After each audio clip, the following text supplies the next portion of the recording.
pansement pour beaucoup de Français effrayés par les dégâts économiques et psychologiques d'une nouvelle mise sous cloche et déprimés de subir une telle épreuve à la façon d'un jour sans fin. Et pourtant, Victor Delande, même si c'est le même virus et la même maladie, la gestion de cette deuxième vague sera forcément différente de la première. Oui, la courbe de la première vague ressemble à s'y méprendre avec celle de la deuxième, mais il y a des différences notables entre ces deux périodes. La première de taille concerne la prise en charge des malades. En mars-avril, les services de réanimation découvraient tout. Aujourd'hui, ils ont davantage de certitude. Les médecins administrent plus rapidement des corticoïdes, des anticoagulants efficaces pour lutter contre les symptômes du virus. Et puis, les spécialistes essaient de ne pas systématiser le recours aux respirateurs artificiels qui causent de gros ravages sur l'organisme et notamment sur les poumons. Ils privilégient désormais l'oxygénation à haut débit. Autre différence avec la première vague, cette fois-ci, toute la France, ou presque, est touchée.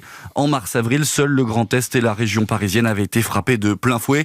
Oubliez donc les renforts de soignants d'une région à l'autre. Chacun sera dans son hôpital. Notons quand même certaines ressemblances entre les deux vagues qui ne sont pas de nature à nous rendre optimistes.